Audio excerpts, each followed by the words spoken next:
ನಮಸ್ಕಾರ ವೀಕ್ಷಕರೇ, ಕನ್ನಡ ಮಾತೃಭೂಮಿ ವಾರ್ತೆಗಳಿಗೆ ಸ್ವಾಗತ. ನಾನು ಸಂತೋಷಿ ಸಲ್ಸೋಳ್ಕರ್. ಮೊದಲಿಗೆ ಹೆಡ್ಲೈನ್ಸ್.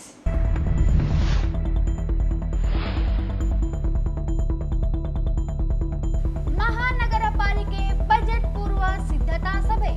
ಬಜೆಟ್ನಲ್ಲಿ ನಗರದ ಜನತೆ ಸೌಕರ್ಯ ವೃದ್ಧಿಗೆ ಒತ್ತು ನೀಡಲು ಹಲವಾರು ಒತ್ತಾಯ.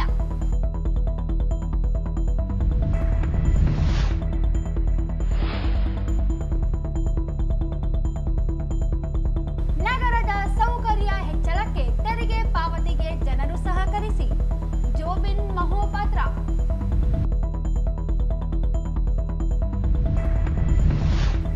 ಏಗನೂರು ಜಲಜೀವನ್ ಮಿಷನ್ ಕಾಮಗಾರಿಗೆ ಎನ್ಎಸ್ ಬೋಸರಾಜ್, ನರಸಿಂಹಲು ಮಾಡಗಿರಿ ಅಡ್ಡಿ. ಫೆಬ್ರವರಿ 16ರಂದು ಕುಟುಂಬದೊಂದಿಗೆ ಅಹೋರಾತ್ರಿ ಧರಣಿ. ವೈ ನರಸಪ್ಪ.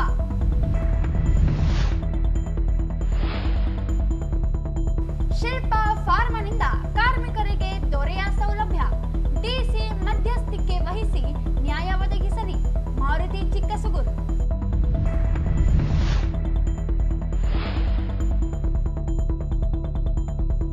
ಕೋಟೆ ಸೌಂದರೀಕರಣ ಕಾಮಗಾರಿ ಪುರಾತತ್ವ ಇಲಾಖೆ ತಾಂತ್ರಿಕ ತಂಡದಿಂದ ಪರಿಶೀಲನೆ.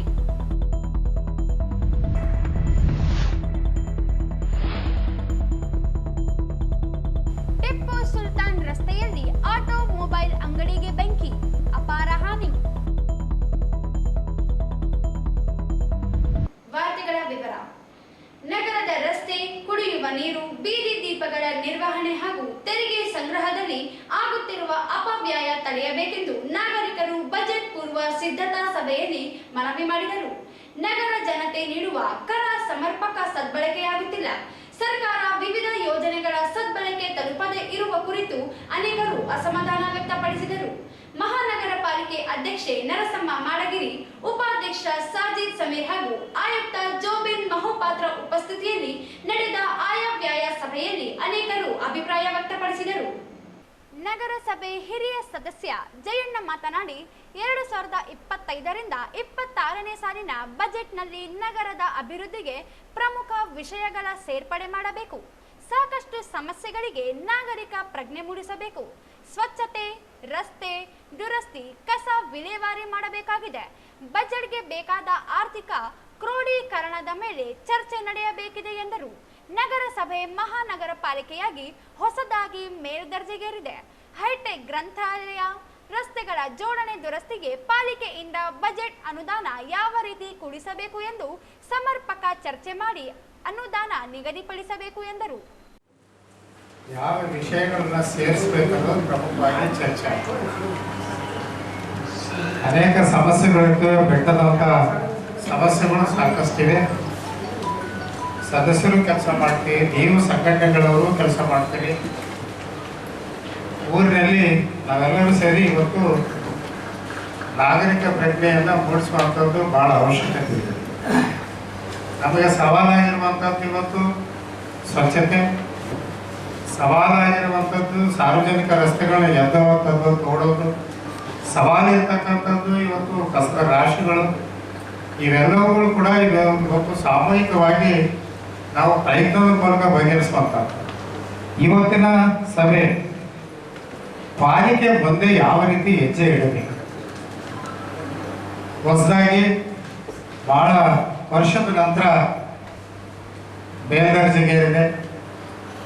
ಇದರ ಕಲ್ಪನೆ ಹೇಗಿರಬೇಕು, ಈ ಊರನ್ನು ಹೇಗೆ ಕಟ್ಟಬೇಕು ಮತ್ತು ಯಾವ ಅಂಶಗಳನ್ನು ಸೇರಿಸಬೇಕು, ಮತ್ತು ಆ ಮೂಲಕ ಯಾವ ರೀತಿ ಅಭಿವೃದ್ಧಿಯ ದಿಕ್ಕಿನ ಕಡೆ ಹೋಗಬೇಕು ಅನ್ನುವಂಥ ವಿಷಯಕ್ಕೆ ಪರಿಮಿತಿ ಮಾಡಿಕೊಂಡು ನಾವು ಇದನ್ನು ಚರ್ಚೆ ಪ್ರಾರಂಭಿಸಿದರೆ ಬಹಳ ಒಳ್ಳೆಯದು ಅಂತೇಳಿ ಕೂಡ ನಾನು ಅಂದ್ಕೊಂಡಿದ್ದೇನೆ. ಅಶೋಕ್ ಜೈನ್ ಅವರು ಮತ್ತು ಪಟ್ನಿಯವರು ಮತ್ತು ನಮ್ಮ ಉದಯ್ ಕುಮಾರ್ ಅವರು ಕೆಲವು ವಿಷಯಗಳನ್ನು ಪ್ರಸ್ತಾಪ ಮಾಡಿದ್ವಿ. ನಮ್ಮ ಆಚಾರ್ಯ ಹೈಟೆಕ್ ಲೈಬ್ರರಿ ಬಹಳ ಉತ್ತಮವಾದಂತಹ ಸಭೆ. ಸಂಘಟನೆ ಮುಖಂಡ ವಿಶ್ವನಾಥ್ ಪಟ್ಟಿ ಮಾತನಾಡಿ, ಪರಿಶಿಷ್ಟ ಜಾತಿ, ಪರಿಶಿಷ್ಟ ಪಂಗಡದ ಬಡಾವಣೆಯಲ್ಲಿ ಅಭಿವೃದ್ಧಿ ಕೆಲಸಗಳು ಆಗಿಲ್ಲ. ಅನುದಾನ ನಿಗದಿಪಡಿಸಿದೆ, ತೋರಿಕೆಗೆ ಮಾತ್ರ ಸೀಮಿತವಾಗಿದೆ ಎಂದರು. ನಗರ ನಿವಾಸಿ ಉದಯ್ ಕುಮಾರ್ ಮಾತನಾಡಿ, ಬೀದಿ ದೀಪಗಳ ನಿರ್ವಹಣೆ ಮಾಡುತ್ತಿಲ್ಲ, ಮಾಹಿತಿ ನೀಡಿದರೆ ಕೇಳೋರು ಇಲ್ಲ. ಬೀದಿ ದೀಪಗಳ ನಿರಂತರವಾಗಿ ಉರಿಯುತ್ತಿದೆ. ಆಫ್ ಆನ್ ಬಟನ್ ಅಳವಡಿಸಬೇಕು. ಬಡಾವಣೆಗಳ ರಸ್ತೆಯಲ್ಲಿ ಸ್ಪೀಡ್ ಬ್ರೇಕರ್ ಅಳವಡಿಸಬೇಕು. 3-4 ರಸ್ತೆ ಕೂಡುವ ಕಡೆ ಮಧ್ಯದಲ್ಲಿ ಪೋಲು ಅಳವಡಿಸಬೇಕು. ನಗರದಲ್ಲಿ ಗ್ಯಾಸ್ ಸಂಪರ್ಕಕ್ಕಾಗಿ ರಸ್ತೆ ಅಗೆದಿದ್ದಾರೆ, ಸರಿಪಡಿಸಿಲ್ಲ. ಪೈಪುಗಳ ಒಡೆದು ಹೋದಲ್ಲಿ ಕೂಡಲೇ ದುರಸ್ತಿಗೊಳಿಸಬೇಕು ಎಂದು ತಿಳಿಸಿದರು. ಅದು ಎಲ್ಲಿ ಅಭಿವೃದ್ಧಿನೇ ಆಗ್ತಾ ಇಲ್ಲ. ಕೇವಲ ತೋರಿಕೆಗೆ ಮಾತ್ರ 18% ಬಜೆಟ್ ಅಲ್ಲಿ ನೀವೆಲ್ಲ ವ್ಯವಸ್ಥಿತವಾಗಿ ಮಾಡ್ಕೊಂತೀವಿ. ಎಕ್ಸಾಂಪಲ್ ಹೇಳ್ತೀನಿ, 14 ವಾರ್ಡ್ ನಂಬರ್ 14 ಒಂದು ಹೈಟೆಕ್ ಲೈಬ್ರರಿ ಬೇಕಾಗಿತ್ತು ನಮ್ಮ ಸಮುದಾಯಕ್ಕೆ. ಎಲ್ಲ ವಿದ್ಯಾವಂತರು ಇರ್ತಾರೆ, ಹೋಗಿ 2,000-3,000 ರೂಪಾಯಿ ಬುಕ್ ಕೊಟ್ಟು ಖರೀದಿ ಮಾಡಿಷ್ಟು ಯೋಗ್ಯತೆ ಇರಂಗಿಲ್ಲ ಕೆಲವು ಜನಕ್ಕೆ. ಇರ್ಲಾರ್ದಕ್ಕ ಒಂದು ಸಮುದಾಯಕ್ಕೆ ಈ ಒಂದು ಹೈಟೆಕ್ ಲೈಬ್ರರಿ ಮಾಡ್ಬೇಕು. ಆಮೇಲೆ ಕಂಪ್ಯೂಟರ್ನಲ್ಲಿ ಇರ್ತಕ್ಕಂಥ ಮಾಹಿತಿಗಳನ್ನು ಕಂಪ್ಯೂಟರ್ ಒಂದು ತರಬೇತಿ ಸಂಸ್ಥೆ ಮಾಡಬೇಕು. ಅದಾದ್ಮೇಲೆ ವಾರ್ಡ್ ನಂಬರ್ 3 ಅಲ್ಲಿಗೂ ನಮ್ಮ ಸಮುದಾಯ ಬಹಳಷ್ಟು ಜನಸಂಖ್ಯೆ ಇದೆ, ಅಲ್ಲಿಗೂ ಲೈಬ್ರರಿ ಕೊರತೆ, ಒಂದು ಲೈಬ್ರರಿ ಇಲ್ಲ. ಇಂಥವೆಲ್ಲ ಬಜೆಟ್ ನಲ್ಲಿ ನೀವು ಅನುಮೋದನೆ ಮಾಡಿರ್ತಕ್ಕಂಥ ಬಜೆಟ್ ನಲ್ಲಿ ಇಂಥವೆಲ್ಲ ನಾವು ಹೇಳಿರ್ತಕ್ಕಂಥ ಡಿಮ್ಯಾಂಡ್ ನೀವೆಲ್ಲ ಮೆನ್ಷನ್ ಮಾಡಿಕೊಂಡ್ರೆ ನಮ್ಮ ಸಮುದಾಯಕ್ಕೆ ಏನಾದ್ರೂ 18% ಅಮೌಂಟ್ ಬಜೆಟ್ಗೆ ಒಂದು ಕಾರ್ಯರೂಪ ಅಂತಂದ್ರೆ ಎಲ್ಲಾ ಸಮುದಾಯದ ಜೊತೆಗೆ ಪರಿಶಿಷ್ಟ ಜಾತಿ ಸಮುದಾಯಗಳು ಮುಂದುವರ್ತಕ್ಕಂಥ ಕೆಲಸ ಆಗ್ತದೆ ಅಂತ ಈ ಸಂದರ್ಭದಲ್ಲಿ ನಾನು ಒತ್ತಾಯ ಮಾಡ್ತೀನಿ.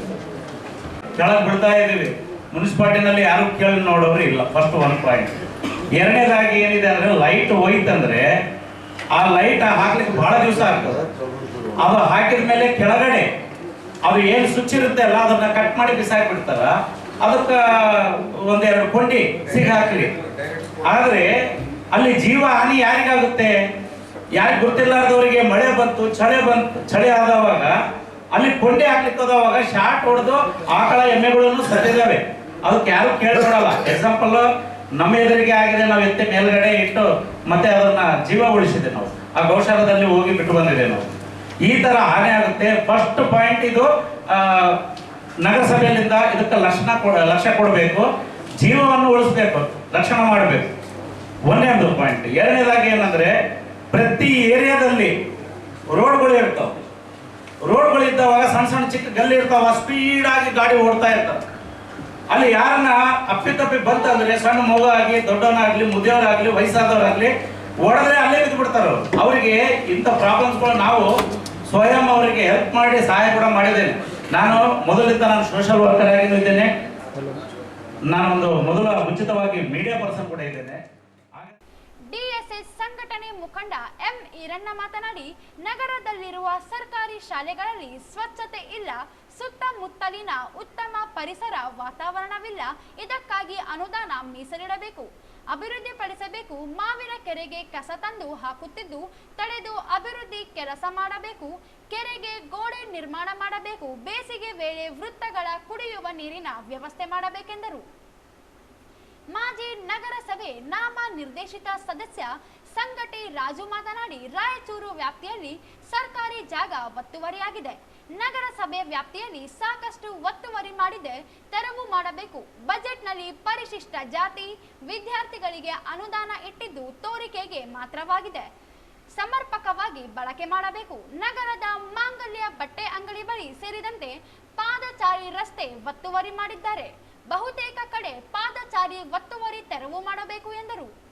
ಇಂದಿನ 2025-26ನೇ ಸಾಲಿನ ಆಯವ್ಯಯ ಬಜೆಟ್ನಲ್ಲಿ ಸರ್ಕಾರಿ ಶಾಲೆಗಳಿಗೆ ಅನುದಾನವನ್ನು ಮೀಸಲಿಟ್ಟು ಅಭಿವೃದ್ಧಿಗೊಳಿಸಲು ಈ ಒಂದು ಸಭೆ ಮುಖಾಂತರ ಮನವಿ ಮಾಡಿಕೊಂಡ್ರೆ, ಮುಖ್ಯವಾಗಿ ರಾಯಚೂರು ನಗರದಲ್ಲಿರ್ತಕ್ಕಂಥ ಸುಮಾರು 110 ಶಾಲೆಗಳು ಸರ್ಕಾರಿ ಶಾಲೆಗಳಿದ್ದಾವೆ. ಆ ಶಾಲೆಗಳು ಒಂದು ದಿನ ಆದರೂ ನಗರಸಭಾ ಸದಸ್ಯರು ಗೆದ್ದಂತ ಸದಸ್ಯರು ಒಂದು ದಿನ ಮುಂಜಾನಂತೂ ಆ ಶಾಲೆಯಲ್ಲಿ ಒಂದು ಮಕ್ಕಳ ಜೊತೆಗೆ ಟೀ ಕುಡಿದು ಬಂದಿರತಕ್ಕಂಥ ಇತಿಹಾಸನೇ ಇಲ್ಲ ಅಂತಕ್ಕಂಥ ಸಹಿತ ನಾನು ತಮ್ಮಲ್ಲಿ ಮನವಿ ಮಾಡಿಕೊಳ್ತೇನೆ. ಮುಖ್ಯವಾಗಿ ಅಂತ ಶಾಲೆಗಳು ಸ್ವಚ್ಛವಾಗಿಲ್ಲ. ಆ ಶಾಲೆಗಳಲ್ಲಿ ಗುಟ್ಕ, ಸಿಗರೇಟು, ಗಾಂಜಾ ಸೇರ್ತಕ್ಕಂಥ ಮಕ್ಕಳು ಇದರ ಕ್ರಮಣೆಯಲ್ಲಿ ಇಂಥದನ್ನ ಸರಿಪಡಿಸ್ತಕ್ಕಂಥ ಒಂದು ವ್ಯವಸ್ಥೆಯನ್ನ ಬದಲಾವಣೆ ಮಾಡ್ಕೊಳ್ತಕ್ಕಂಥ ಒಂದು ವ್ಯವಸ್ಥೆ ನಗರಸಭಾ ಸದಸ್ಯರು ಮಾಡಬೇಕಂತ ಈ ಒಂದು ವೇದಿಕೆ ಮುಖಾಂತರ ಮಾಡ್ತಾ ಇದ್ದೀನಿ. ಜೊತೆಗೆ ಆ ಶಾಲೆಗಳಿಗೆ ಸಣ್ಣ ಪುಟ್ಟ ಅನುದಾನವನ್ನ ಕುಡಿಯುವ ನೀರು ಆಗಿರ್ಬೋದು, ಆ ಒಂದು ಶಾಲೆಯ ವಾತಾವರಣದಲ್ಲಿ ಗ್ರೌಂಡ್ನಲ್ಲಿ ಸ್ವಚ್ಛತೆಗೆ ಸುತ್ತಮುತ್ತ ಸ್ವಚ್ಛತೆಗಾಗಿ ಹಣವನ್ನ ಮೀಸಲಿಡಬೇಕಂತ ಈ ಒಂದು ವೇದಿಕೆ ಮುಖಾಂತರ ಮನವಿ ಮಾಡ್ತಾರೆ. ತುಂಬಾ ಸಂತೋಷವಾಗಿದೆ. ಅದರ ನಿಮಿತ್ತವಾಗಿ ರಾಯಚೂರು ನಗರದಲ್ಲಿ ಈಗಾಗಲೇ ಮಾನ್ಯ ಜಿಲ್ಲಾಧಿಕಾರಿ ಚಂದ್ರಶೇಖರ್ ಸರ್ ಹತ್ರ ಒಂದ್ಸರಿ ಹೇಳಿದ್ವಿ ಸರ್. ಇಡೀ ನಮ್ಮ ರಾಯಚೂರು ವ್ಯಾಪ್ತಿಯಲ್ಲಿ ಬರ್ತಕ್ಕಂಥ ನಮ್ಮ ನಗರಸಭೆ ಸಂಬಂಧಪಟ್ಟಂತೆ ಸ್ಥಳಗಳನ್ನು ಕಬ್ಜೆ ಮಾಡಲಾರ್ದೆ ಅದನ್ನು ಗುರುತಿಸ್ಬೇಕಂತೇಳಿ ಮಾಡಬೇಕಾಗಿ ಮಾನ್ಯರಲ್ಲಿ ವಿನಂತಿಸ್ಕೊಳ್ತೇನೆ. ಯಾಕಂದ್ರೆ ಸುಮಾರು ಎಲ್ಲಿ ಬೇಕಾದ್ರೆ ಇವಾಗ ಸರ್ ಎಲ್ಲ ಇಲ್ಲಿರ್ತಕ್ಕಂಥ ನಮ್ಮ ಹಿರಿಯರು ಅವ್ರವ್ರು ಸಂಬಂಧಪಟ್ಟಿದ್ದು ಯಾರ್ಯಾರು ಹೇಳಂಗಿಲ್ಲ, ಅಧಿಕಾರಿಗಳು ಅದನ್ನು ಮುಖ್ಯವಾಗಿ ಗಮನದಲ್ಲಿ ತಗೊಳ್ಬೇಕು. ಯಾಕಂದ್ರೆ ಮೇಲ್ಮೇಲ್ ಮುಖ್ಯ ರಸ್ತೆಗಳಲ್ಲಿ ಎಲ್ಲ ಕಬ್ಜೆ ಮಾಡ್ಕೊಂಡಿದ್ದಾರೆ. ಅಂತವುದನ್ನು ಕಂಪಲ್ಸರಿಗೆ ಅದನ್ನು ತೆರವುಗೊಳಿಸಬೇಕು. ಇದ್ರ ಬಗ್ಗೆ ಮಾನ್ಯ ಜಿಲ್ಲಾಧಿಕಾರಿಗಳ ಗಮನಕ್ಕಾದೆ ಇದ್ರ ಫೈಲ್ಗಳಿದೆ ಸರ್. ಇಡೀ ರಾಯಚೂರು ಸಿಟಿನಲ್ಲಿ ಬರ್ತಕ್ಕಂಥ ನಗರಸಭೆ ವ್ಯಾಪ್ತಿಯಲ್ಲಿ ಬರ್ತಕ್ಕಂಥ ಸ್ಥಳವನ್ನು ಎಷ್ಟು ತನಕ ನಮ್ದು ನಗರಸಭೆ ಅದ ಅದನ್ನು ಗುರುತಿಸಿಕೊಂಡು ಪಾಯಿಂಟ್ ಮಾಡಬೇಕಾಗಿ ಅದು ಆನ್ಲೈನ್ ಮುಖಾಂತರವಾಗಿ ಹೆಂಗ ನಮ್ಮ ತಹಸೀಲ್ದಾರದು ಇದು ಮಾಡ್ತಾ ಇದ್ದಾರೆ ಸರ್, ಅದು ಆ ಥರ ಮಾಡ್ಬೇಕಂತ ವಿನಂತಿ.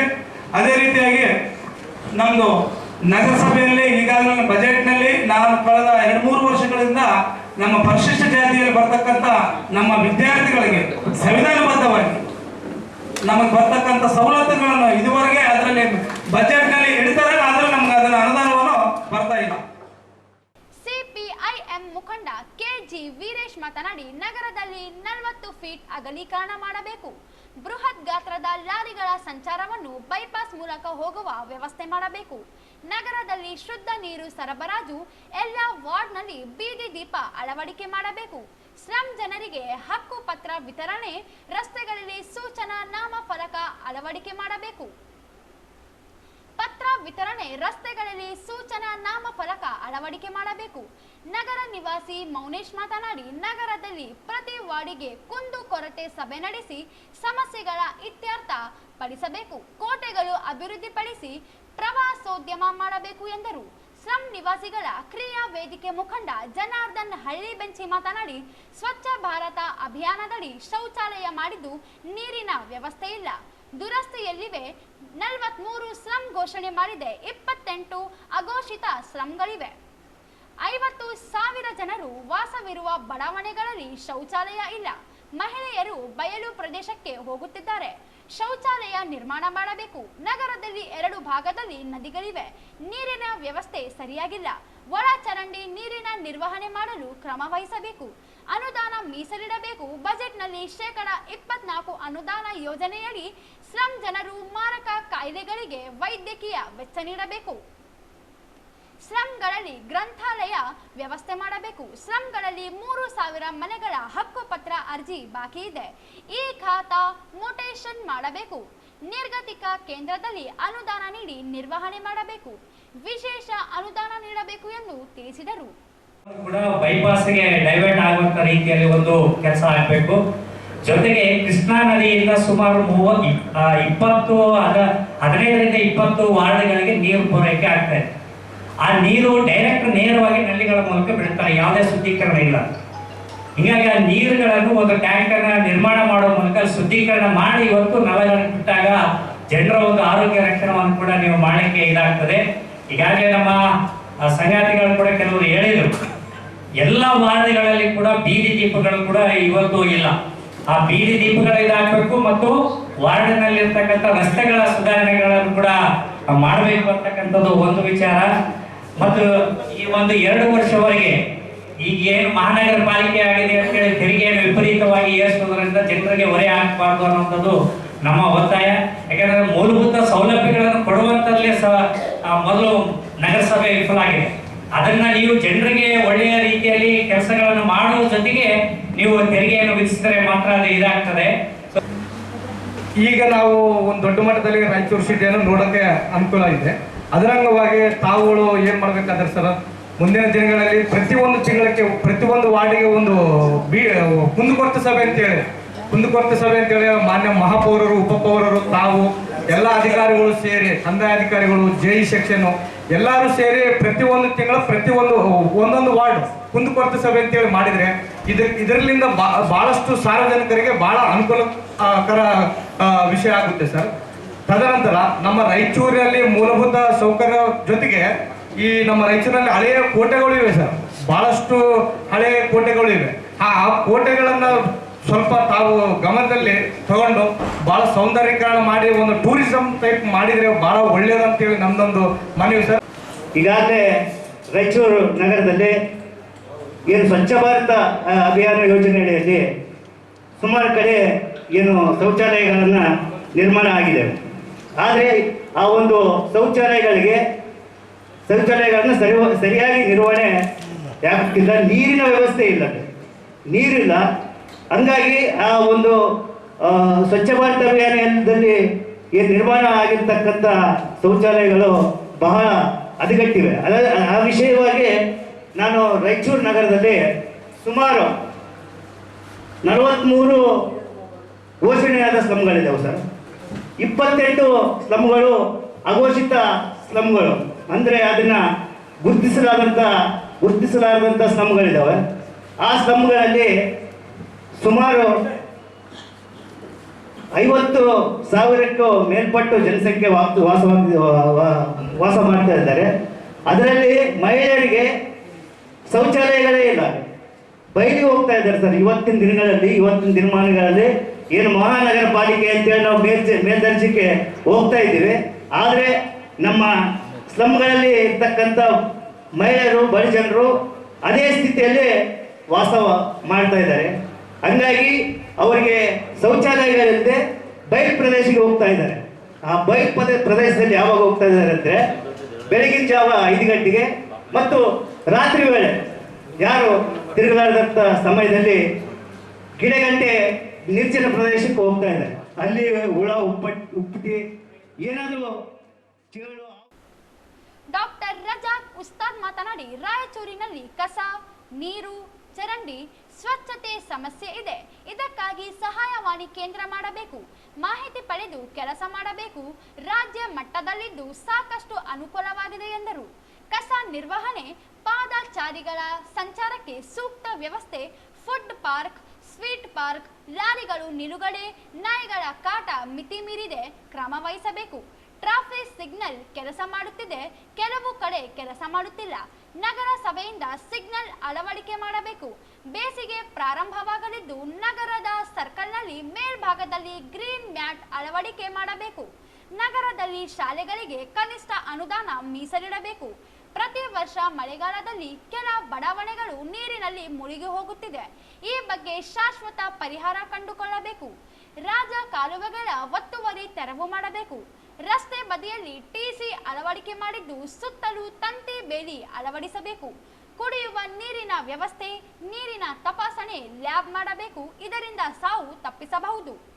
ನಗರದ ವಿವಿಧ ಇಲಾಖೆಗೆ ಅನುದಾನ ನಗರದಲ್ಲಿ ಕೆಲಸಗಳಿವೆ. ಗ್ರಾಂಟ್ ಬಂದಲ್ಲಿ ನಗರಸಭೆಯಿಂದ ಅನುಷ್ಠಾನ ಮಾಡಬೇಕು ಎಂದು ತಿಳಿಸಿದರು. ಅದೇ ರೀತಿ ರಾಯಚೂರು ನಗರಸಭೆ ಕೂಡ ಒಂದು ರಿಡ್ರೆಸಲ್ ಸೆಲ್ ಮಾಡ್ರಿ, ಒಂದು ಟ್ವಿಟರ್ ಅಕೌಂಟ್ ಕೊಡ್ರಿ, ಒಂದು ವಾಟ್ಸಪ್ ಅಕೌಂಟ್ ಕೊಡ್ರಿ. ಎಲ್ಲರಿಗೆ ಆ ಸಮಸ್ಯೆಗಳನ್ನ ನಿಮಗೆ ಫಾರ್ವರ್ಡ್ ಮಾಡ್ತಾರೆ, ಅದಕ್ಕೆ ಆಪರೇಟ್ ಮಾಡ್ಲಿಕ್ಕೆ ಒಬ್ಬನಿಗೆ ಹೇಳ್ರಿ. ಅವರು ಅದನ್ನ ರಿಸೀವ್ ಮಾಡಿ ಸಂಬಂಧಪಟ್ಟವ್ರಿಗೆ ಕಳಿಸಿ ಅಲ್ಲಿಂದ ರಿಪ್ಲೈ ತಗೊಂಡು ಮತ್ತೆ ವಾಪಸ್ ಕಳಿಸೋ ಕೆಲಸ ಮಾಡಿ ಆಗಿದೆ ಕೆಲಸ ಅಂತ. ಬಹಳ ಕಡೆ ಲೈಟ್ ಹೋಗಿರ್ತದೆ ಸರ್, ಯಾರಿಗೆ ಹೇಳ್ಬೇಕಂತ ಗೊತ್ತಿಲ್ಲ. ಯಾಕೆ ಕತ್ಲ ಇದೆ ಅಂದ್ರೆ ವೈರು ಕಟ್ ಆಗಿರ್ತದೆ, ಅದನ್ನ ಹಾಕೋದು ಗೊತ್ತಿರಂಗಿಲ್ಲ. ಯಾರಿಗೆ ಹೇಳ್ಬೇಕಂತ ಯಾರಿಗೆ ಗೊತ್ತಿಲ್ಲ. ಇಲ್ಲೊಂದು ಯಾವ್ದೋ ಲ್ಯಾಂಡ್ ಫೋನ್ ಇದೆ, ಅದು ಎಂದೂ ರಿಸೀವ್ ಆಗೋದಿಲ್ಲ, ಅದು ಕೆಟ್ಟದೋ ಆಯ್ತು ಗೊತ್ತಿಲ್ಲ. ಹಾಗಾಗಿ ಒಂದು ರಿಡ್ರೆಸಲ್ ಸೆಲ್ ಮಾಡಿ ಎಲ್ಲಾ ಸಮಸ್ಯೆಗಳಿಗೆ ಅಲ್ಲಿಗೆ ಬರ್ಲಿ, ಅಲ್ಲಿಂದ ರಿಪ್ಲೈ ಆಗಲಿ. ಅದಾದ್ರೆ ಖಂಡಿತವಾಗಿಯೂ 50% ರಾಯಚೂರು ಪ್ರಾಬ್ಲಮ್ ಸಾಲ್ವ್ ಆಗ್ತದೆ. ಆಮೇಲೆ ನಿಮ್ಮ ಈ ಕಸ ತೆಗೆಯೋರು ಒಂದೇ ವಾರ್ಡಿಗೆ ದಿನ ಹೋಗ್ತಾರೆ, ಕೆಲವೊಂದು ವಾರ್ಡ್ಗಳಿಗೆ ಹೋಗೋದಿಲ್ಲ. ಅದೆಲ್ಲ ಸಮಸ್ಯೆ ಅದ್ರ ಮೂಲಕ ಬಗೆಹರಿಸಲಿಕ್ಕೆ ಸಾಧ್ಯ ಆಗ್ತದೆ ಸರ್. ಆಮೇಲೆ ಈ ಫುಟ್ಪಾತ್ಗೆ ವೆಂಡರ್ಸ್ ಇದ್ದಾರೆ ಸರ್, ಸ್ಟ್ರೀಟ್ ವೆಂಡರ್ಸ್ ಅಂತ. ಇತ್ತೀಚೆಗೆ ಅಂಗಡಿಗಳನ್ನೆಲ್ಲ ನೀವು ತೆಗೆದಾಕಿದ್ದೀರಿ. ನೀವು ಜಾಗಗಳನ್ನ ಗುರುತಿಸಿ ಒಳ್ಳೆ ಸ್ಟ್ರೀಟ್ ವೆಂಡರ್ಸ್ಗೆ ಒಂದು ಪಾರ್ಕ್ ಅನ್ನ ಮಾಡಿ, ಫುಡ್ ಪಾರ್ಕ್. ಕೆಲವೊಂದ್ ಕಡೆ ಫುಡ್ಗೆ ಪಾರ್ಕ್ ಕೊಡ್ರಿ, ಕೆಲವೊಂದ್ ಕಡೆ ಫ್ರೂಟ್ಸ್ಗೆ ಪಾರ್ಕ್ ಕೊಡಿ, ಕೆಲವೊಂದ್ ಕಡೆ ಬೇರೆ ಬೇರೆ ಶಾಪ್ಗಳಿಗೆ ಜಾಗ, ಅವೆಲ್ಲವೂ ಕೂಡ ನೀವು ಬೇರೆ ಬೇರೆ ಕಡೆ ಕೊಡಿ. ಎಲ್ಲವೂ ಕಾನ್ಸಂಟ್ರೇಟ್ ಆಗಿ ತಿನ್ಕಂದಿಲ್ಲಿ ಬಂದ್ರೆ ಟ್ರಾಫಿಕ್ ಜಾಮ್ ಆಗ್ತದೆ. ನೀವು SP ಆಫೀಸ್ ಮುಂದೆ ಜಾಗ ಇದೆ, DC ಮನೆ ಹಿಂದ್ಗಡೆ ಜಾಗ ಇದೆ, ಬೇರೆ ಬೇರೆ ಕಡೆ ನಿಮ್ಗೆಲ್ಲ ಗೊತ್ತಿದೆ. ಆ ಜಾಗಗಳನ್ನ ಗುರುತಿಸಿ ಸ್ಟ್ರೀಟ್ ವೆಂಡರ್ಸ್ಗೆ ಒಂದು ಪಾರ್ಕ್ ಅನ್ನ ಮಾಡಿಕೊಟ್ರೆ, ಬಳ್ಳಾರಿಯಲ್ಲಿ ಬಹಳ ಚೆನ್ನಾಗಿ ಮಾಡಿದ್ದಾರೆ. ಬೇಕಾದ್ರೆ ನಿಮ್ಮ ಅಧಿಕಾರಿಗಳನ್ನ ಅಲ್ಲಿ ಕಳಿಸಿ ಚೆಕ್ ಮಾಡಬಹುದು. ತುಮಕೂರಲ್ಲಿ ಚೆನ್ನಾಗಿ ಮಾಡಿದ್ದಾರೆ, ಅದನ್ನ ನೀವು ಚೆಕ್ ಮಾಡಬಹುದು ಅಂತ. ಸಭೆಯಲ್ಲಿ ಪಾಲಿಕೆ ಸದಸ್ಯರು, ವಿವಿಧ ಸಂಘಟನೆಗಳ ಪ್ರಮುಖರು ಭಾಗವಹಿಸಿ ಅಭಿಪ್ರಾಯ ವ್ಯಕ್ತಪಡಿಸಿದರು. ನಗರಸಭೆ ಮಹಾನಗರ ಪಾಲಿಕೆಯಾಗಿ ಮೇಲ್ದರ್ಜೆಗೆ ಇರಿಸಲಾಗಿದ್ದು ನಗರದ ಅಭಿವೃದ್ಧಿ ಮತ್ತು ಸೌಲಭ್ಯಗಳ ಹೆಚ್ಚಳಕ್ಕೆ ನಗರ ಜನತೆ ಸಹಕಾರ ನೀಡಬೇಕೆಂದು ಮಹಾನಗರ ಪಾಲಿಕೆ ಆಯುಕ್ತ ಜೋಬಿರ್ ಮಹೋಪಾಧ್ಯಾಯ ಮಹಾಪಾತ್ರ ಹೇಳಿದರು. ಅವರಿಂದು ಪಾಲಿಕೆ ಸದಸ್ಯರು ಹಾಗೂ ಸಾರ್ವಜನಿಕರೊಂದಿಗೆ ಬಜೆಟ್ ಕುರಿತಾದ ಪೂರ್ವಭಾವಿ ಸಭೆಯಲ್ಲಿ ಸಾರ್ವಜನಿಕರ ಅಭಿಪ್ರಾಯ ಪಡೆದು ನಂತರ ಮಾತನಾಡಿದರು. ನಗರದ ಅಭಿವೃದ್ಧಿಗೆ ಜನರು ಹೆಚ್ಚುವರಿ ತೆರಿಗೆ ನೀಡುವ ಮೂಲಕ ಸಹಕರಿಸಬೇಕಿದೆ. ಪಾಲಿಕೆಯಿಂದ ಸಂಗ್ರಹವಾಗುತ್ತಿರುವ ತೆರಿಗೆ ಬಾಕಿ ವಸೂಲಿ ವಾರ್ಡ್ವಾರು ಸಮಸ್ಯೆಗಳನ್ನು ಅರಿಯಲು ಇನ್ನು 3 ವಾರಗಳ ಕಾಲಾವಕಾಶ ನೀಡಬೇಕು. ತೆರಿಗೆ ವಸೂಲಿಯ ಗುಣಮಟ್ಟ ಹೆಚ್ಚಿಸುವುದು, ಬಾಕಿ ವಸೂಲಿ ಪ್ರಮಾಣ ಹೆಚ್ಚಿಸುವ ಕುರಿತಂತೆ ಪಾಲಿಕೆ ಸಿಬ್ಬಂದಿಗಳೊಂದಿಗೆ ಸೇರಿ ತಂಡವಾಗಿ ಕಾರ್ಯನಿರ್ವಹಿಸಲಾಗುತ್ತದೆ. ಕೆಲವರು ಅಭಿಪ್ರಾಯ ವ್ಯಕ್ತಪಡಿಸಿರುವಂತೆ ತೆರಿಗೆ ಪಾವತಿಸದ ಬಾಕಿ ಉಳಿಸಿಕೊಂಡಿರುವ ಕುರಿತು ಯಾವುದೇ ಹೊಂದಾಣಿಕೆ ಇಲ್ಲದೆ ರಾಜಿರಹಿತವಾಗಿ ವಸೂಲಿ ಮಾಡಲಾಗುತ್ತದೆ. ಜನರು ನೀಡುವ ಕರವನ್ನು ಸದ್ಬಳಕೆ ಮಾಡಿಕೊಡಲು ಪಾಲಿಕೆ ಬದ್ಧವಾಗಿ ಕಾರ್ಯನಿರ್ವಹಿಸುವುದಾಗಿ ಭರವಸೆ ನೀಡಿದರು. ಸೊ ಮುಂದಿನ ದಿನಗಳಲ್ಲಿ ನನಗೆ ಒಂದು ಚೂರು ಸಮಯ ಅವಧಿ ಬೇಕಾಗುತ್ತೆ ಜಸ್ಟ್ ತಿಳ್ಕೊಳ್ಳಿ ರಾಯಚೂರು ಬಗ್ಗೆ, ನಮ್ಮ ಪ್ರತಿಯೊಂದು ವಾರ್ಡ್ ಬಗ್ಗೆ ಮತ್ತೆ ಬೇರೆ ಬೇರೆ ಯೋಜನೆ ಬಗ್ಗೆ ಸ್ವಲ್ಪ ನನಗೆ ತಾಳ್ಮೆದಿಂದ ಸ್ವಲ್ಪ ಒಂದು ಚೂರು 2 ವಾರ 3 ವಾರ ಕೊಡಬೇಕಾಗುತ್ತೆ. ನಂಬರ್ 1 ಅದು ಒಂದು ವಿನಂತಿ. ಸೆಕೆಂಡ್, ಇದು ವಿಚಾರ ಹೇಳಿದರೆ ತಾವು ಎಲ್ಲರೂ ಸೇರಿ ಈಗ ಒಂದು ಕಚೇರಿ ಡಿಸಿಪ್ಲಿನ್ ಶಿಸ್ತು ಬಗ್ಗೆ ಕೂಡ ತಾವುಗಳು ಕೆಲವು ದೂರುಗಳು ಈಗ ಸಲ್ಲಿಸಿದಿರಿ. ಅದರ ಬಗ್ಗೆ ಖಂಡಿತ ನಾನು ಮಾತು ಕೊಡ್ತಾ ಇದ್ದೀನಿ. ನಮ್ಮ ಕಾರ್ಪೊರೇಷನ್ ಆಫೀಸು ಒಂದು ಶಿಸ್ತುಬದ್ಧವಾಗಿ, ನಿಯಮಬದ್ಧವಾಗಿ, ನ್ಯಾಯಬದ್ಧವಾಗಿ ನಡೆಸಲಿಕ್ಕೆ ನಾನು ಮಾತು ಕೊಡ್ತಾ ಇದ್ದೀನಿ. ಅದರಲ್ಲಿ ಕೂಡ ನಾವು ಯಾವುದೇ ರೀತಿಯ ಕಾಂಪ್ರಮೈಸ್ ಮಾಡಲಿಲ್ಲ. ಸೊ ನಾನು ಹಲವು ಆಲ್ರೆಡಿ ಸ್ಟಾಫ್ಗಳ ಒಟ್ಟಿಗೆ, ನಮ್ಮ ಇಂಜಿನಿಯರ್ ಸೆಕ್ಷನ್ ಒಟ್ಟಿಗೆ, ಬೇರೆ ಬೇರೆ ಸೆಕ್ಷನ್ ಒಟ್ಟಿಗೆ ಮೀಟಿಂಗ್ ಆಗಿದೆ. ಇನ್ನು ಮುಂದೆ ಆಗ್ತಾ ಇರಬೇಕಾಗುತ್ತೆ. ಮತ್ತೆ ನಮಗೆ ಒಂದು ತಂಡ ರಚನೆ ಮಾಡಬೇಕಾಗುತ್ತೆ. ತುಂಬಾ ಹುದ್ದೆಗಳು ನಮಗೆ ಬಂದಿದೆ. ನಮಗೆ ಕಾರ್ಪೊರೇಷನ್ಗೆ ಈಗ ಬಡ್ತಿ ಆಗಿರೋದ್ರಿಂದ, ಉನ್ನತಗೊಳಿಸೋದ್ರಿಂದ ಸೊ ಅದು ಈಗ ನಮಗೆ ಒಂದು ಹಂತವಾಗಿ we have to fill those post. ಆದ ನಂತರ ಮಾತ್ರ ನಮಗೆ ಒಂದು ದೊಡ್ಡ ಮಟ್ಟದ ಪ್ಲಾನ್, ಯೋಜನೆಗಳು ಮಾಡಲಿಕ್ಕೆ, ಪರಿಯೋಜನೆಗಳು ಮಾಡಲಿಕ್ಕೆ ಸಾಧ್ಯ ಇರ್ತದೆ. ಮತ್ತು ಅವುಗಳು ಎಲ್ಲರೂ ಒಂದು ಬಹಳ ಇಂಪಾರ್ಟೆಂಟ್ ಕೆಲವು ಪಾಯಿಂಟ್ಸ್ ಅನ್ನು ಹೇಳಿ ಒಂದು ಮ್ಯಾಕ್ಸಿಮಮ್ 2 ನಿಮಿಷದಲ್ಲಿ ಮುಕ್ತಾಯಗೊಳಿಸಿದ ಭಾಷಣ ನಾನು ಮಾತ್ರ. ಸೊ ನಂಬರ್ 1 ಪಾಯಿಂಟ್ ನಾವು ಹೇಳಿದ್ರಿ, ಕೆಲವರು ಹೇಳಿದ್ರಿ ಆದಾಯ ಜಾಸ್ತಿ ಆಗಬೇಕು, ಕೆಲವರು ಹೇಳಿದ್ರಿ ತಾವು ಟ್ಯಾಕ್ಸ್ ಜಾಸ್ತಿ ಮಾಡಬಾರದು, ಕೆಲವರು ಹೇಳಿದ್ರಿ ತುಂಬಾ ಕಡೆ ದೊಡ್ಡ ದೊಡ್ಡ ಕಮರ್ಷಿಯಲ್ ಪ್ರಾಪರ್ಟಿಗಳು ಕೂಡ ನಾವೀಗ ಇದನ್ನ ತೆರಿಗೆನ ಟ್ಯಾಕ್ಸ್ ನ ಕಲೆಕ್ಷನ್ ಆಗ್ತಾ ಇಲ್ಲ ಅಂತ. ಅದು ಅಬ್ಸಲ್ಯೂಟ್ಲಿ ಕರೆಕ್ಟ್ ವಿಚಾರ. ಈಗ ನಾನೇ ನೋಡಿದ ಮಟ್ಟಕ್ಕೆ ಒಂದು 21 ಕೋಟಿ 22 ಕೋಟಿ ಎಷ್ಟೊಂದು ನಾವೀಗ ಒಂದು ಗುರಿ ಇಟ್ಟಿದ್ದೀವಿ. ನನ್ನ ಪ್ರಕಾರ ನಾನು ಎಷ್ಟು ನೋಡಿದ್ದೀನಿ, ಒಂದು 7-8 ದಿವಸದಲ್ಲಿ ರಾಯಚೂರು ಬೇರೆ ಬೇರೆ ಕಡೆ ಹೋಗಿ, ನನ್ನ ಪ್ರಕಾರ ನಮ್ಮ ಹತ್ರ ತುಂಬಾ ಅವಕಾಶ ಇದೆ. ಅದನ್ನ ಹೆಚ್ಚುಗೊಳಿಸಲಿಕ್ಕೆ ತುಂಬಾ ಅವಕಾಶ ಇದೆ. ಮತ್ತೆ ಆದಾಯ ಜಾಸ್ತಿ ಮಾಡದೆ ಯಾವುದೇ ರೀತಿಯ ನಗರ ಸಭೆ ಆಗಲಿ, ಮಹಾನಗರ ಪಾಲಿಕೆ ಆಗಲಿ ಅದನ್ನ ಅಭಿವೃದ್ಧಿಗೊಳಿಸಲು ಪಾಲಿಕೆ ಆಡಳಿತಾತ್ಮಕವಾಗಿ ಕೆಲ ಸಮಸ್ಯೆಗಳಿದ್ದು ಆದ್ಯತೆ ಮೇಲೆ ಪರಿಹರಿಸುವುದಾಗಿ ಹೇಳಿದರು. ಮನೆ ಮನೆಗೆ ಕುಡಿಯುವ ನೀರು ಪೂರೈಸುವ ಉದ್ದೇಶದಿಂದ ಜಾರಿಗೊಳಿಸಲಾಗಿರುವ ಜಲ ಜೀವನ್ ಮಿಷನ್ ಯೋಜನೆ ಕಾಮಗಾರಿ ನಡೆಸದಂತೆ ಸಣ್ಣ ನೀರಾವರಿ ಸಚಿವ ಎನ್ಎಸ್ ಬೋಸರಾಜ್, ಕಾಂಗ್ರೆಸ್ ಮುಖಂಡರುಗಳಾದ ರವಿ ಬೋಸರಾಜ್, ಮಹಾನಗರ ಪಾಲಿಕೆ ಅಧ್ಯಕ್ಷೆ ಪತಿ ನರಸಿಂಹಲು ಮಾಡಗಿರಿ ಅಡ್ಡಿಪಡಿಸುತ್ತಿರುವುದನ್ನು ವಿರೋಧಿಸಿ ಫೆಬ್ರವರಿ 16ರಂದು ನಗರದ ಅಂಬೇಡ್ಕರ್ ವೃತ್ತದಲ್ಲಿ ಅಹೋರಾತ್ರಿ ಅನಿರ್ದಿಷ್ಟ ಪ್ರತಿಭಟನೆ ನಡೆಸುವುದಾಗಿ ಆಲ್ ಇಂಡಿಯಾ ಬಹುಜನ ಸಮಾಜ ರಾಜ್ಯ ಮುಖಂಡ ವೈ ನರಸಪ್ಪ ಹೇಳಿದರು. ಅವರಿಂದು ಮಾಧ್ಯಮಗೋಷ್ಠಿ ಉದ್ದೇಶಿಸಿ ಮಾತನಾಡಿ, ಏಗನೂರು ಗ್ರಾಮದಲ್ಲಿ ಜಲಜೀವನ ಮಿಷನ್ ಯೋಜನೆಯಡಿ 90,19,000 ಯೋಜನೆ ಮಂಜೂರಿಯಾಗಿ 2023 ಮಾರ್ಚ್ 21ರಂದು 6 ತಿಂಗಳ ಅವಧಿಗೊಳಿಸುವ ಷರತ್ತಿನೊಂದಿಗೆ ಟೆಂಡರ್ ನೀಡಲಾಗಿತ್ತು. ಕುಡಿಯುವ ನೀರಿನ ಕಾಮಗಾರಿ ಮಾಡದಂತೆ ಕಲಬುರಗಿ ಮೀಸಲು ಪಡೆಯಲ್ಲಿ ಮುಖ್ಯ ಪೇದೆಯಾಗಿರುವ ಸಿದ್ದಪ್ಪ, ಅರಣ್ಯ ಇಲಾಖೆಯಲ್ಲಿ ಕಾರ್ಯನಿರ್ವಹಿಸುತ್ತಿರುವ ಗಂಗಾಧರ್ ಮತ್ತು ಸಿದ್ದಪ್ಪನ ಸಹೋದರ ವಸಂತ್ ಎಂಬುವವರು ಸೇರಿ ಆಕ್ಷೇಪಣೆ ಸಲ್ಲಿಸಿದ್ದಾರೆ. ಆದರೆ ಮಾಲೀಕತ್ವ ಹಕ್ಕಿನ ಕುರಿತಾದ ಯಾವುದೇ ದಾಖಲೆಗಳನ್ನು ಸಲ್ಲಿಸಿಲ್ಲ. ನೀರು ಕಡೆಯಿಂದ ಕೇಳುವಂಥ ಪರಿಸ್ಥಿತಿ ಇದಾಗಿದೆ. ಇಂಥ ಪರಿಸ್ಥಿತಿಯಲ್ಲಿ JJMನವರು ಮೊನ್ನೆ ಸುಮಾರು 1.5 ವರ್ಷ ಮೇಲೆ ಆಯಿತು, ಅವರು ಪೈಪ್ಲೈನ್ ಆಗ್ತೀವಿ ಅಂತ ಹೇಳಿದ್ರೆ ಆ ಪೈಪ್ಲೈನ್ ಟೀಲಿ ಇವತ್ತಿನವರೆಗೂ ಹಾಕಿಲ್ಲ. ಸುಮಾರು ಸಲ ಅದು ಪೈಪ್ಲೈನ್ ಅನ್ನಿಪುರುಷರಲ್ಲಿ ಇರ್ತಕ್ಕಂಥ ವಸಂತ ಅನ್ನೋನು ಮತ್ತು ಸಿದ್ದಪ್ಪ ಅನ್ನುವಂಥವನು ಅವ್ರ ಫ್ಯಾಮಿಲಿಗಳು. ಆ ಸಿದ್ದಪ್ಪ ಮತ್ತು ವಸಂತ ಇವರುಗಳಿಗೆ ಆ ಜಮೀನು ಸಮಸ್ಯೆ, ಅದು ಪ್ಲಾಟೇ ಅಲ್ಲ ಅವರು. ಆ ಪ್ಲಾಟೇ ಅಲ್ಲ, ತಮ್ಮದಲ್ಲ ಪ್ಲಾಟದ ಮೇಲೆ ಈಗಾಗಲೇ ನಾವು 30-40 ವರ್ಷ ನಮ್ಮ ತಾತ ಅದೇ ರಸ್ತೆಗೆ ಓಡಾಡ್ತಿರ್ತೀವಿ, ಅದೇ ರಸ್ತೆಗೆ ಬರ್ತಾ ಇರ್ತೀವಿ. ಆದರೆ ಈಗ ಈ ರಸ್ತೆ ಓಡಾಡಬಾರ್ದು, ಈ ಜಾಗ ನಮ್ಮದು, ಈ ನೀರಿನ ಪೈಪ್ ಲೈನ್ ಆಗಂಗಿಲ್ಲ, ಇದು ನಮ್ಮದು ಅಂತಂತೇಳಿ ಸುಮಾರು 8 ರಿಂದ 9 ಸಲ ಆ JJM ಪೈಪ್ ಲೈನ್ನ ರದ್ದುಪಡಿಸಿದ್ದಾರೆ, ಕೆಲಸ ಮಾಡೋದಂತೆ. 6ನೇ ತಾರೀಕು ಒಂದು ಸಲ, 9ನೇ ತಾರೀಕು ಒಂದು ಸಲ, 15ನೇ ತಾರೀಕು ಒಂದು ಸಲ, 12ನೇ ತಾರೀಕು ಒಂದು ಸಲ, 17ನೇ ತಾರೀಕು ಒಂದು ಸಲ, 22ಕ್ಕೆ ಒಂದು ಸಲ ಮತ್ತು 31ಕ್ಕೆ ಒಂದು ಸಲ, 31ಕ್ಕೆ ಒಂದು ಸಲ ಬಂದು ಅದು ಅಗದಿದ್ರು. ತಹಸೀಲ್ದಾರ್ ಅವರ ಎಲ್ಲ ವಿಷಯಗಳನ್ನು ತಿಳ್ಕೊಂಡು ಸೈಟಿಗೆ ಬಂದು ನೋಡಿದ್ರು. ನೋಡಿ ನೀವು ನಾಳೆ ಈ ಸ್ಪಾಟ್ ಪೈಪ್ ಲೈನ್ ಹಾಕಿ ಚಾಲು ಮಾಡಿ ಅಂತ ಹೇಳಿದ್ರು. ಅವ್ರ ಎದುರಿಗೆ ಒಪ್ಕೊಂಡ್ರು. ಅವ್ರ ಎದುರಿಗೆ ಒಪ್ಕೊಂಡಂತ ಸಂದರ್ಭದಲ್ಲಿ ಮಾರನೇ ದಿವಸ ಬರ್ಬೇಕಾದ್ರೆ ಒಂದು ದೊಡ್ಡ ಉಸುಕು ಲಾರಿನ ಅಡ್ಡ ಹಾಕ್ಬಿಟ್ರು.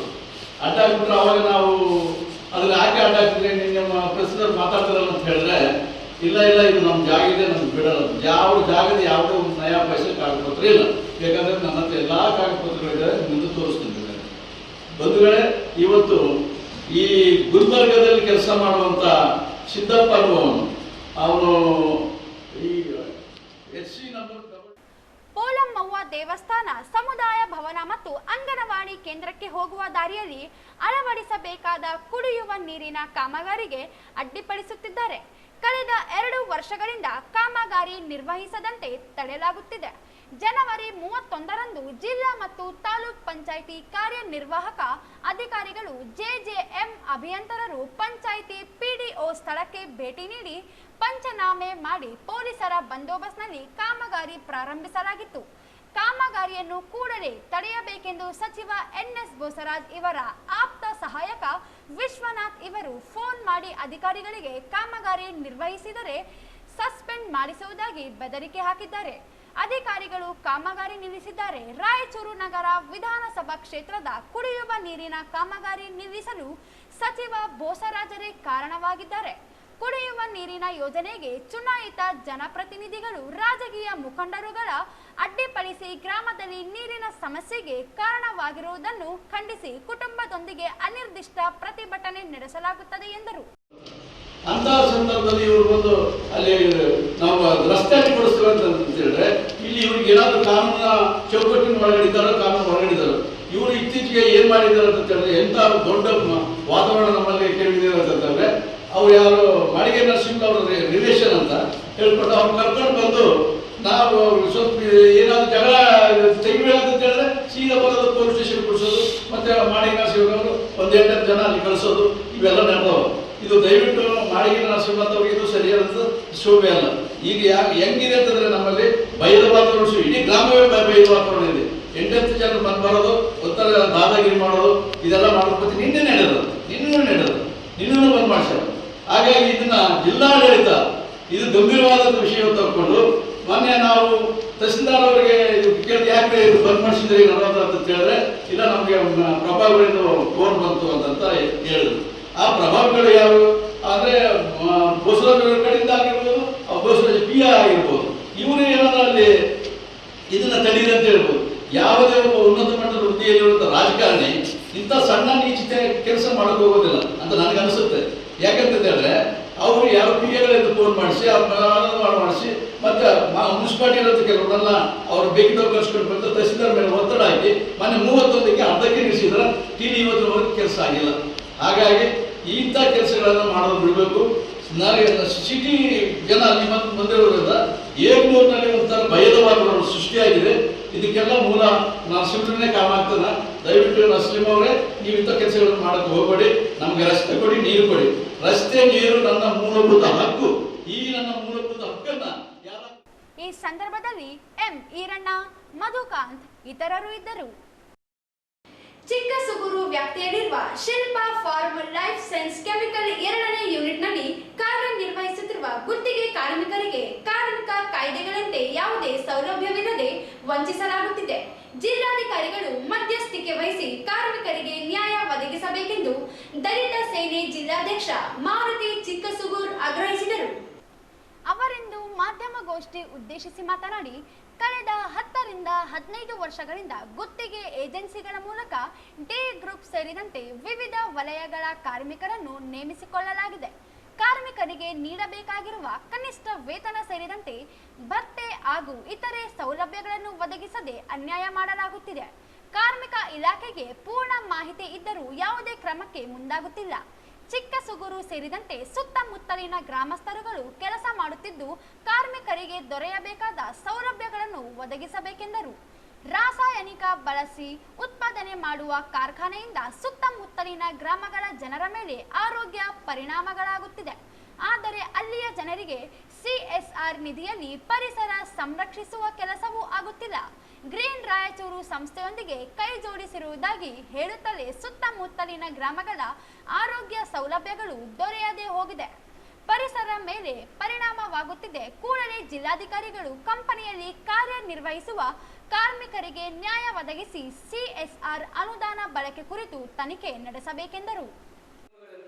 ಮುಂಬಡಿಸಿ ವೈದ್ಯಕೀಯ ವೆಚ್ಚ ಹಾಗೂ ಕಾಯಂ ಪರ್ಮನೆಂಟ್ ಇವು ಯಾವುದು ಮಾಡದೆ ಈ ಕಂಪನಿಯ MD ವಿಷ್ಣುಕಾಂತ್ ಭಟ್ರು ಸಾಹೇಬ್ರೆ ಇವತ್ತು ನೀವು ಕೆಳಹಂತದಿಂದ ಅಂತಾರಾಷ್ಟ್ರೀಯ ಮಟ್ಟದಲ್ಲಿ ಹೋಗಿರಂದರೆ ಅಲ್ಲಿ ದುಡಿಯುತ್ತಿರುವ ಕಾರ್ಮಿಕ ವರ್ಗದ ಶ್ರಮ ಬಹಳಷ್ಟಿದೆ. ಆ ಕಾರ್ಮಿಕರ ಬೆವರು ಅಲ್ಲದು, ಆ ಬೆವರಿನಲ್ಲಿ ರಕ್ತ ರೇಖಾಚಲ. ಅವ್ರಿಗೆ ನೀವು ಅನ್ಯಾಯ ಮಾಡಕ್ಕೆ ಹೋಗಬೇಡ್ರಿ. ಇದನ್ನು ನೋಡಿಕೊಂಡು ದಲಿತ ಸೇನೆ ಮತ್ತು ಕನ್ನಡ ಪರ ರಕ್ಷಣೆಗಳು ಸುಮ್ಮನೆ ಕೂಡಂಗಿಲ್ಲ. ಹಂತ ಹಂತವಾಗಿ ಉಗ್ರ ರೂಪ ಹೋರಾಟ ಮಾಡಬೇಕಾಗ್ತದೆ ನಾವು. ಅಲ್ಲದೆ ಅಲ್ಲಿ ಕಾರ್ಮಿಕ ವರ್ಗ ಆದಲ್ಲ, ಅಲ್ಲಿ ಯಾವ ಬಿಹಾರದವರಲ್ಲ, ಜಾರ್ಖಂಡ್ದವರಲ್ಲ, ಸ್ಥಳೀಯ ಕಾರ್ಖಾನೆಯ ಬಾಧಿತ ಗ್ರಾಮಸ್ಥರು, ನಾಗರಿಕರು, ಮೇಲಾಗಿ ದಲಿತ ವರ್ಗದವರು ಇಲ್ಲಿ ಬಹಳ ಅನ್ಯಾಯ ಆಗ್ತದ. ಈ ಒಂದು ನಿಟ್ಟಿನಲ್ಲಿ ಮಾನ್ಯ ಜಿಲ್ಲಾಧಿಕಾರಿಗಳು ಇಲ್ಲಿ ಮಧ್ಯಪ್ರವೇಶಿಸಿ ಅಲ್ಲಿ ದುಡಿಯುತ್ತಿರುವ ಕೆಳವರ್ಗದ ಕಾರ್ಮಿಕ ವರ್ಗಕ್ಕೆ ನ್ಯಾಯ ಕೊಡಿಸಬೇಕು, ಅವರನ್ನು ಕಾಯಂಗೊಳಿಸಬೇಕು, ಒಂದು ಡೈರೆಕ್ಷನ್ ಕೊಡಬೇಕು ಅವರಿಗೆ. ಅಲ್ಲದೆ CSR ಅಮೌಂಟ್ ಸಂಬಂಧಪಟ್ಟಂತೆ ಕಾರ್ಖಾನೆಯ ಸುತ್ತಮುತ್ತಲ ಗ್ರಾಮಸ್ಥರಿಗೆ ಪ್ರತಿ ವರ್ಷ ಮೂಲಭೂತ ಸೌಕರ್ಯಗಳಿಗೆ ಯಾವುದೇ ರೀತಿಯ ಕೆಲಸ ನಡೆಯುತ್ತಿಲ್ಲ. ಅಲ್ಲಿ ನೀವು ಏನು ಮಾಡಕ್ಕೆ ಸರಿ, ಗ್ರೀನ್ ರಾಯಚೂರು ಗ್ರೀನ್ ಸಿಟಿ ಅಂತೀರಿ, ಅಲ್ಲಿ ನೋಡಿದ್ರೆ ನಮ್ಮ ರಕ್ಷಣಾ ವೇದಿಕೆಯ ಅಧ್ಯಕ್ಷ ಸುರೇಶ್ ಬಾಬು ಮಾತನಾಡಿ, ಶಿಲ್ಪಾ ಫಾರ್ಮ್ನಲ್ಲಿ ಕೆಲಸ ಮಾಡುವ ಕಾರ್ಮಿಕರಿಗೆ ಕಾಯಂ ನೌಕರರಿಗೆ ದೊರೆಯುವ ಸೌಲಭ್ಯಗಳನ್ನು ಒದಗಿಸಬೇಕಿದೆ. ಕಾರ್ಮಿಕರಿಗೆ ವೇತನ ಭತ್ಯೆಗಳಲ್ಲಿ ಅನ್ಯಾಯವಾಗುತ್ತಿದ್ದು ಸರಿಪಡಿಸದೇ ಇದ್ದರೆ ಹೋರಾಟ ನಡೆಸುವುದಾಗಿ ಹೇಳಿದರು. 15 ವರ್ಷ ಕಾರ್ಖಾನೆಯಲ್ಲಿ ಕಾರ್ಮಿಕರು ಕೆಲಸ ಮಾಡ್ತಾ ಇದ್ದಾರೆ. ಅಲ್ಲಿ ಗುತ್ತಿಗೆದಾರರ ರೂಪದಲ್ಲಿ ಅವರು ಗುತ್ತಿಗೆ ಕಾರ್ಮಿಕರನ್ನು ನೇಮಕ ಮಾಡಿಕೊಂಡು ಗುತ್ತಿಗೆದಾರರಿಗೆ ನೀಡಿ ಅಲ್ಲಿ ಕಾಯಂ ಕೆಲಸವನ್ನು ಕೂಡ ಮಾಡ್ತಾ ಇಲ್ಲ. ಕಳೆದ 8 ವರ್ಷದ ಕೆಳಗೆ ಗುತ್ತಿಗೆದಾರನನ್ನು ಅಪಾರ್ಟ್ಮೆಂಟ್ ಮಾಡ್ಕೊಂಡಿದ್ರು. ಯಾವಾಗ ಅವರು ಒಂದು 15 ವರ್ಷ ಅಲ್ಲಿ ದುಡಿದಂಥ ಕಾರ್ಮಿಕರು, ಇವರು ಕೂಡ 13-15 ವರ್ಷ ಆಗಿದೆ. ಇಂದ ತಾವು ಮಾಡಿಕೊಂಡಿರ್ತಕ್ಕಂಥ ಅಪಾರ್ಟ್ಮೆಂಟನ್ನು ಯಾವ ರೀತಿಯಲ್ಲಿ ಮಾಡಿದ್ರಿ ಅದೇ ರೀತಿಯಲ್ಲಿ ಈ ಕಾರ್ಮಿಕರು ಕೂಡ ಪರ್ಮನೆಂಟ್ ಆಗಿ ಮಾಡ್ಕೋಬೇಕಂತೇಳಿ ನಾವು ಈ ಶಿಲ್ಪಾ ವೇದಿಕೆಯಲ್ಲಿ ಅವ್ರಿಗೆ ನಾವು ಮನವಿ ಕೂಡ ಮಾಡಿದ್ದೀವಿ. ಅವರು ಇನ್ನೂ ಯಾವುದೇ ರೀತಿಯಲ್ಲಿ ಮಾಡ್ತಾ ಇಲ್ಲ. ಸರ್ ಮಹಾನಂದ ಈ ಸಂದರ್ಭದಲ್ಲಿ ಜೆ ಮಧುಕಾಂತ್, ವಿ ಬಾಬುರಾವ್, ಕೃಷ್ಣ ಮಾರ್ಚಲ, ಬಾಷು ಮಿಯಾ ಸೇರಿದಂತೆ ಅನೇಕರು ಇದ್ದರು. 1 ಕೋಟಿ ರೂಪಾಯಿ ವೆಚ್ಚದಲ್ಲಿ ನಗರದ ಕೋಟೆ ನವೀಕರಣ ಕಾಮಗಾರಿಯ ಕುರಿತಂತೆ ಪ್ರಾಚ್ಯ ವಸ್ತು ಇಲಾಖೆ ಸಹಾಯಕ ಅಭಿಯಂತರ ತಾರಕೇಶ್ ನೇತೃತ್ವದ ತಂಡ ಕೋಟೆ ಪ್ರದೇಶಕ್ಕೆ ಭೇಟಿ ನೀಡಿ ಅನುದಾನ ಬಳಕೆ ಅಂದಾಜು ಪತ್ರಿಕೆ ಸಿದ್ಧತೆ ಕುರಿತು ಪರಿಶೀಲನೆ ನಡೆಸಲಾಯಿತು. ಮಕ್ಕದರ ವಾಜ ಬಳಿಯ ಕಂದನ ಸೌಂದರೀಕರಣ, ಕೋಟೆ ಗೋಡೆಗಳ ಬಲಗೊಳಿಸುವುದು ಸೇರಿದಂತೆ ಕೋಟೆಯನ್ನು ಅಭಿವೃದ್ಧಿಪಡಿಸುವ ಕುರಿತಂತೆ ಚರ್ಚಿಸಲಾಯಿತು. ಕೈಗೊಳ್ಳಬೇಕಿರುವ ಕಾಮಗಾರಿ, ತಗಲುವ ವೆಚ್ಚ ಹಾಗೂ ಕಾಮಗಾರಿ ಅವಶ್ಯಕತೆಗಳ ಕುರಿತಂತೆ ಪರಿಶೀಲಿಸಲಾಯಿತು. ಸಣ್ಣ ನೀರಾವರಿ ಸಚಿವ NS ಬೋಸರಾಜ್ ಇವರು ನೀಡಿರುವ 1 ಕೋಟಿ ರೂಪಾಯಿ ಅನುದಾನದಲ್ಲಿ ಕೋಟೆ ಅಭಿವೃದ್ಧಿ ಯೋಜನೆ ಕುರಿತಂತೆ ಪರಿಶೀಲನೆ ನಡೆಸಲಾಯಿತು. ನಮ್ಮ ಗ್ರೌಂಡ್ ಲೆವೆಲಿಂದ 1.45 ಮೀಟರ್ ಸೈಜನ್ನು ರೇಟಿಂಗ್ ವಾಲ್ನ ಇಟ್ಕೊಳ್ಳೋದು, ಅದ್ರ ಮೇಲೆಲ್ಲ 1.5 ಮೀಟರ್ಸು ಗ್ರ್ಯಾಂಡ್ ಗ್ರೇಲ್ ಹಾಕಿ ಅದನ್ನು ಫಿನಿಶ್ ಮಾಡೋಣ ಅಂತ ನಾನು ಐಡಿಯಾ ಮಾಡ್ಕೊಂಡಿದ್ದೀನಿ. ಇದು ನನ್ನ ಈಗಿನ ಪ್ಲಾನ್. ಈ ಏನು ಬ್ಯಾರಿಕೇಡಿಂಗ್ ಇದೆ, will remove this barricading so that ನಮ್ಗೆ ಆ ಬ್ಯಾರಿಕೇಡಿಂಗ್ ಇದೆ ಸರ್. ಇಲ್ಲಿ full entire thing will make A foot path. This is my concept as of now. Correct ಇದೆ, ತಪ್ಪೇನಿಲ್ಲ. ಇನ್ನೂ ಚೆನ್ನಾಗಲ್ಲ. ಅದಕ್ಕೆ ಬಜೆಟ್ ಎಸ್ಟಿಮೇಟ್ 1 ಕೋಟಿ ಅಂತ, 1 ಕೋಟಿಯಲ್ಲಿ ಎಷ್ಟಾಗ್ತಾರ ಮಾಡಿ. ಈ ಸಂದರ್ಭದಲ್ಲಿ ಪುರಾತತ್ವ ಇಲಾಖೆ ಅಭಿಯಂತರಾದ ಪ್ರೇಮಲತಾ, ಶಿವಪ್ರಕಾಶ್, ನಿರ್ಮಿತ ಕೇಂದ್ರ ಆಡಳಿತಾಧಿಕಾರಿ ಗಣೇಶ್ ಸಾಕ್ರೆ, ರಾಜೇಂದ್ರ ಜಲದಾರ್ ಸೇರಿದಂತೆ ಇತರರು ಇದ್ದರು. ನಗರದ ಮೋತಿ ಮಹಲ್ ಮಸೀದಿ ಬಳಿ ಆಟೋಮೊಬೈಲ್ ಅಂಗಡಿಯಲ್ಲಿ ವಿದ್ಯುತ್ ಶಾರ್ಟ್ ಸರ್ಕ್ಯೂಟ್ನಿಂದ ಬೆಂಕಿ ಹತ್ತಿ ಅಂಗಡಿಯಲ್ಲಿ ವಸ್ತುಗಳು ಸುಟ್ಟು ಭಸ್ಮವಾದ ಘಟನೆ ನಡೆದಿದೆ. ಅಸ್ಸಾರೆ ಎಂಬುವರಿಗೆ ಸೇರಿದ ಆಟೋಮೊಬೈಲ್ ಅಂಗಡಿ ಬೆಂಕಿಗೆ ಆಹುತಿಯಾಗಿದೆ. ಸುಮಾರು 10 ಲಕ್ಷ ಮೌಲ್ಯದ ವಸ್ತುಗಳು ಸುಟ್ಟು ಕರಕಲಾಗಿವೆ.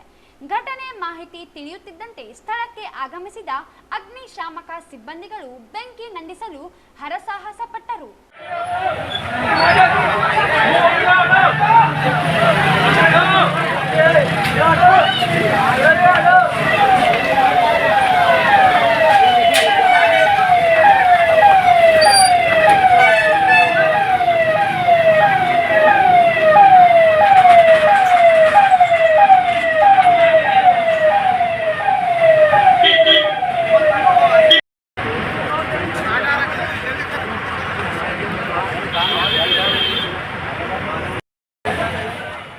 ಸುಮಾರು 2 ಗಂಟೆಗಳ ಕಾಲ ಕಾರ್ಯಾಚರಣೆ ನಡೆಸಿದ ಅಗ್ನಿಶಾಮಕ ಸಿಬ್ಬಂದಿಗಳು ಬೆಂಕಿ ನಂದಿಸಿದ್ದಾರೆ. ಸದರ್ ಬಜಾರ್ ಪೊಲೀಸ್ ಠಾಣೆ ವ್ಯಾಪ್ತಿಯಲ್ಲಿ ಈ ಘಟನೆ ಜರುಗಿದೆ. ಕೊನೆಯಲ್ಲಿ ಮತ್ತೊಮ್ಮೆ ಹೆಡ್ಲೈನ್ಸ್.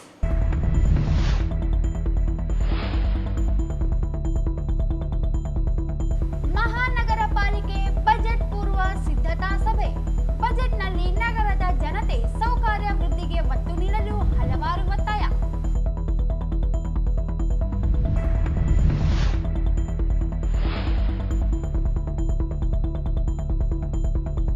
ನಗರದ ಸೌಕರ್ಯ ಹೆಚ್ಚಳಕ್ಕೆ ತೆರಿಗೆ ಪಾವತಿಗೆ ಜನರು ಸಹಕರಿಸಿ. ಜೋಬಿನ್ ಮಹೋಪಾತ್ರ.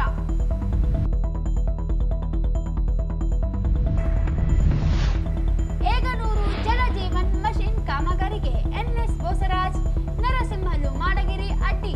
ಫೆಬ್ರವರಿ 16ರಂದು ಕುಟುಂಬದೊಂದಿಗೆ ಅಹೋರಾತ್ರಿ ಧರಣಿ. ವೈ ನರಸಪ್ಪ.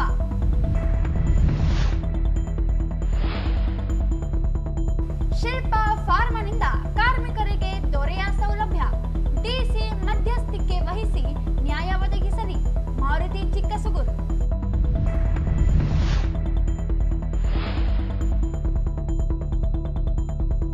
ಕೋಟೆ ಸೌಂದರೀಕರಣ ಕಾಮಗಾರಿ ಪುರಾತತ್ವ ಇಲಾಖೆ ತಾಂತ್ರಿಕ ತಂಡದಿಂದ ಪರಿಶೀಲನೆ.